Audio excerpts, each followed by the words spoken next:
বন্ধুগণ, ছাত্র জনতা জুলাই বিপ্লবে জীবন দিয়েছে। কেন জীবন দিয়েছে, তাদের প্রত্যাশা কি ছিল সেটি আমরা সকলেই জানি। পরিষ্কার কথা, শুধুমাত্র একটি নির্বাচনের জন্য কিংবা কাউকে ক্ষমতায় বসানোর জন্য ছাত্র জনতা জীবন দেয় না। কাজী নির্বাচন নিয়ে, ক্ষমতায় যাওয়া নিয়ে রাজনৈতিক দলগুলোকে অস্থির না হতে অনুরোধ করব। 53 বছরের রাষ্ট্র ব্যবস্থা ব্যর্থ এবং অকার্যকর হয়েছে বিদায় এই জুলাই বিপ্লবে ছাত্র জনতা নতুন রাজনৈতিক বন্দোবস্ত এবং নতুন রাষ্ট্র ব্যবস্থা গড়ে তোলার জন্য জীবন দিয়েছে। অদম্য সাহসিকতা নিয়ে একটি ফ্যাসিস্ট শক্তির বিরুদ্ধে লড়াই করেছে, স্যাক্রিফাইস করেছে, যার ফলে আজকে এই পরিবর্তিত বাংলাদেশ আমরা পেয়েছি। ভুলে গেলে চলবে না, কোন রাজনৈতিক দলের নেতৃত্বে, কোন রাজনৈতিক দলের ডাকে ছাত্র জনতা এই গণ অভ্যুত্থানে অংশ নেয় নাই। ছাত্ররা ডাক দিয়েছিল কোটা সংস্কারের দাবিতে। ছাত্রদের সেই দাবির সাথে যারা সংহতি জ্ঞাপন করেছিল তাদের উপরে ক্রমাগত অত্যাচার, নির্যাতন, হামলা, গুলি, হত্যাযজ্ঞ, সেগুলো এই সমস্ত মানুষকে রাজপথে নেমে আসতে বাধ্য করেছিল। কাজে এই যে ফ্যাসিস্ট রাষ্ট্র ব্যবস্থা এবং রাষ্ট্র কাঠামো, এই রাষ্ট্র ব্যবস্থার পরিবর্তন ব্যতীত, এই রাষ্ট্র সংস্কার ব্যতীত আগামীতে কোন নির্বাচন হবে না, হতে পারে না। আমাদের প্রবীণ সাংবাদিক শফিকুর রহমান যেমনটি বলেছিলেন, আপনারা ডক্টর ইউনূসকে যেতে দিবেন না। আমরা এই চট্টগ্রামের গণ অধিকার পরিষদ সহ অন্যান্য রাজনৈতিক দলের নেতৃবৃন্দ, রাজনৈতিক সচেতন মানুষকে বলতে চাই, রাজনৈতিক দলের নেতাদের আমরা 53 বছর দেখেছি। কাজী আমরা অন্তত আর 2-1 বছর প্রফেসর মোহাম্মদ ইউনূসের নেতৃত্বাধীন অন্তর্বর্তীকালীন সরকারকে আমরা দেখি কি করে। আমাদের দৃঢ় বিশ্বাস, ডক্টর মোহাম্মদ ইউনূসের যে আন্তর্জাতিক পরিচিতি, সারা বিশ্বে তার যে সম্পর্ক, দেশের ভঙ্গুর অর্থনীতিকে দ্রুত সময়ের মধ্যে টেনে তুলতে পারবেন। আপনারা দেখেছেন ইতিমধ্যেই সম্ভবত 15টি সংস্কার কমিশন করে দিয়েছে। নির্বাচন, সংবিধান, বিচার ব্যবস্থা, প্রশাসন, যেই সংস্কার ছিল এই গণ আন্দোলনের জন আকাঙ্ক্ষা, সেই সংস্কার ব্যতীত কোন নির্বাচন হবে না। অবশ্যই সরকারকে ক্ষমতায় থাকার প্রশ্নে আমরা ব্ল্যাঙ্ক চেক দেব না। পরিষ্কারভাবে সরকারকে আমরা বলে দিতে চাই, আমরা আপনাদের পারফরমেন্স বেস অটো রিনিউয়াল সময় দেব। অর্থাৎ আপনারা ভালো কাজ করবেন, আমাদের সমর্থন পাবেন। গণবিরোধী কর্মকাণ্ড করলে, জনগণের বিরুদ্ধে অবস্থান নিলে 1 সেকেন্ডও সময় নেব না আপনাদের বিরুদ্ধে দাঁড়াতে। পরিষ্কার কথা, গণ অধিকার পরিষদ সহ অন্যান্য যে সকল রাজনৈতিক দল এই আন্দোলন সংগ্রামে অংশগ্রহণ করেছে, তাদের নেতা কর্মীরা শহীদ হয়েছে, ত্যাগ স্বীকার করেছে, প্রত্যেকের ত্যাগের মূল্য সরকার দেবে। কিন্তু বন্ধুগণ, এই যে সুযোগ আমরা পেয়েছি, 53 বছরে একটি বার আমরা আমাদের জাতীয় জীবনে এই সুযোগ পেয়েছি। সেই সুযোগ হেলায় ফেলায় নষ্ট করা যাবে না। রাতারাতি নির্বাচন হলে এই ব্যবস্থার পরিবর্তন হবে না। সংবিধান পরিবর্তনের দাবি আসছে, সংবিধান নির্বাচিত সরকারও পরিবর্তন করবে, অন্তর্বর্তীকালীন সরকারও পরিবর্তন করবে। নির্বাচনে এক দল কিংবা এক দলের নেতৃত্বে কোন জোট সরকার গঠন করলে শুধুমাত্র তাদের সমর্থন সেখানে থাকবে। আজকের এই অন্তর্বর্তীকালীন সরকারের প্রতি বিএনপি, জামাত, বাম, ডান, দেশের আপামার জনসাধারণের সমর্থন আছে। কাজী এই সরকারের ম্যান্ডেট নাই, এই কথা বলার ভিত্তি নাই। ইতিহাসের সবচেয়ে বড় ম্যান্ডেট নিয়ে, ল্যান্ডস্লাইড ভিক্টরি নিয়েই এই অন্তর্বর্তীকালীন সরকার গঠিত হয়েছে। সেই ল্যান্ডস্লাইড ভিক্টরি হচ্ছে ছাত্র জনতার ইতিহাস সৃষ্টিকারী গণ অভ্যুত্থান।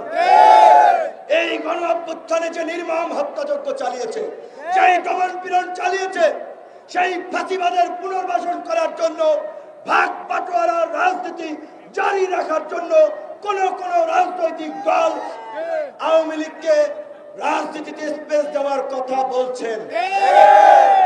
বন্ধুগণ, আমরা এমপি মন্ত্রী হতে ক্ষমতায় বসতে জীবন দেই নাই। এই গণ অধিকার পরিষদেরও 13 জন নেতা কর্মী শহীদ হয়েছে। এই যে আমাদের চট্টগ্রাম বিশ্ববিদ্যালয়ের ছাত্র নেতা জসিম থেকে শুরু করে নারী নেত্রী ডলি, এই যে আকাশ ভাই তায়েব, এইখানে যে সমস্ত নেতৃবৃন্দ আজকের এই প্রোগ্রাম আছে, ছাত্রলীগ যুবলীগের দ্বারা এমন কোন নেতা কর্মী নাই যারা অত্যাচারিত, নির্যাতিত, লাঞ্ছিত হয় না। এমপি হইতে পারবে কিনা এটা তো আমরা জানি না, জানতাম না। কাজে আমরা এমপি মন্ত্রী হওয়ার জন্য চান্দাবাজি ধান্দাবাজি করার জন্য রাজপথে নামি নাই, সংগ্রাম করি নাই। তরুণদের প্রত্যাশা নতুন বাংলাদেশ, কাজী সেই নতুন বাংলাদেশ বিনির্মাণ করার জন্যই গণ অধিকার পরিষদ সহ এই জাগ্রত তারুণ্য কাজ করবে। আওয়ামী লীগকে পুনর্বাসনের পক্ষে যারা অবস্থান নিবে, আমরা বলতে চাই তারাও ফ্যাসিবাদের দোসর। এবং আমরা বলতে পারি আওয়ামী লীগের পুনর্বাসন ঠেকানোর জন্য আবার যদি দ্বিতীয় বিপ্লবের ডাক দিতে হয়, এই চট্টগ্রামের মাটি থেকে যেন সেই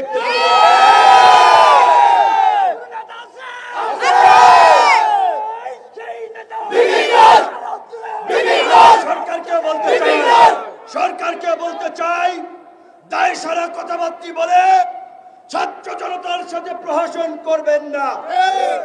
আপনারা বলেছেন দুই একটি রাজনৈতিক দল চায় আওয়ামী লীগ আগামী নির্বাচনে অংশগ্রহণ করুক। ছাত্র জনতার রক্তের উপর দিয়ে পাড়া দিয়ে আওয়ামী লীগ নির্বাচনে আসবে, আর আমরা কি আঙ্গুল চুষব? আওয়ামী লীগের বিরুদ্ধে গণপ্রতিরোধ করে তুলতে হবে।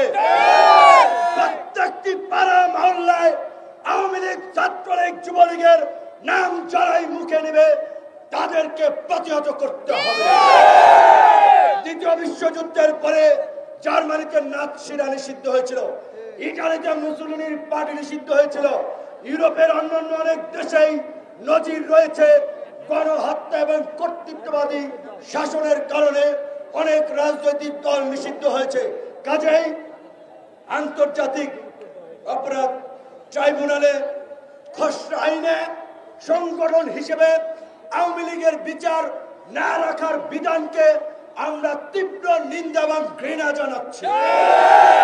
পরিষ্কারভাবে বলতে চাই, আওয়ামী লীগকে নিষিদ্ধ করা এবং বিচারের দাবিতে গণ অধিকার পরিষদ আপনাদেরকে এই চট্টগ্রাম থেকেই প্রোগ্রামের ডাক দেওয়ার আমরা আহ্বান জানাচ্ছি। অপরাপর রাজনৈতিক দল, ছাত্র আন্দোলনের নেতৃবৃন্দ সকলকে নিয়ে আগামী 1 সপ্তাহের মধ্যেই আওয়ামী লীগকে নিষিদ্ধের প্রথম প্রোগ্রাম এই চট্টগ্রাম থেকে আপনারা ডাকবেন। সারা বাংলাদেশে তার ঢেউ ছড়িয়ে পড়বে এবং আমরা ঢাকায় গণজাগরণ মঞ্চ হয়েছিল পৃষ্ঠপোষকতায় রাজনৈতিক স্বার্থে। আমরা আওয়ামী লীগকে নিষিদ্ধের দাবিতে প্রয়োজনে ঢাকায় মহাসমাবেশ করব। আপনাদের সেই প্রস্তুতি নেওয়ার আহ্বান জানাচ্ছি। আওয়ামী লীগের প্রশ্নে বিন্দু মাত্র ছাড় দেব না। অবশ্যই আমরা রিফর্ম এবং রিকনসিলিয়েশন চাই। আমরা একটা নতুন রাজনৈতিক পরিবেশ, শান্তি এবং সম্প্রীতি, সহনশীলতার পরিবেশ আমরা বিনির্মাণ করতে চাই। তার মানে এই নয় আমার ভাইয়ের রক্তে যাদের হাত লাল হয়ে আছে তাদের সাথে হ্যান্ডশেক করব। এত তাড়াতাড়ি এই যে নির্মম নিষ্ঠুরতা চোখের সামনে ভেসে আসছে, রাতে ঘুমাতে দেয় না, ট্রমাটাইজ হয়ে যায়, এই স্মৃতি এত তাড়াতাড়ি ভুলে যেতে পারবে না। কাজেই সকল রাজনৈতিক দলগুলোর প্রতি বিনয়ের সাথে হাত জোড়ে আহ্বান জানাবো, যার যার রাজনীতি করুন, আওয়ামী লীগের প্রশ্নে আপনাদের অবস্থান পরিষ্কার করুন। ভুলে যাবেন না 15-16 বছর ধরে রাজনৈতিক দলগুলো চেষ্টা করেছিল হালে পানি পায় নাই। কয়েকটা ককটেলেই সমাবেশ পণ্ড। আর গুলির মুখে দাঁড়িয়ে সুসংগঠিত প্রশিক্ষিত বাহিনীর বিরুদ্ধে দাঁড়িয়ে বুক টান টান করে আবু সাইদ মুগ্ধ আসিমরা জীবন দিয়েছে। তাদের রক্তের উপর দিয়ে পাড়া দিয়ে আওয়ামী লীগের রাজনীতি এদেশে প্রতিষ্ঠিত হতে দেব না, দেব না, দেব না। এবং গণ অধিকার পরিষদ কোন রাজনৈতিক দলের সাথে জোট করে নাই। এখন পর্যন্ত জোটের কোনো সিদ্ধান্ত নাই। সুবিধাবাদী রাজনীতির বিপরীতে গণমুখী রাজনীতি দাঁড় করাতে গণ অধিকার পরিষদ কাজ করবে। গণ অধিকার পরিষদের গণমুখী রাজনীতি সকলের জন্য স্বাস্থ্য সেবা, রাষ্ট্রীয় খরচে চিকিৎসার ব্যবস্থা করা, সকল শিক্ষা প্রতিষ্ঠানকে জাতীয়করণ করা, উচ্চ মাধ্যমিক পর্যন্ত শিক্ষাকে অবেতনিক করা, কৃষিতে দেশকে স্বনির্ভর করা, বাংলাদেশের বাণিজ্যিক রাজধানী খ্যাত এই চট্টগ্রাম মহানগরীকে ঘিরে নতুন নতুন অনেক পরিকল্পনা এই তরুণরা বাংলাদেশকে ঢেলে সাজাতে গ্রহণ করবে।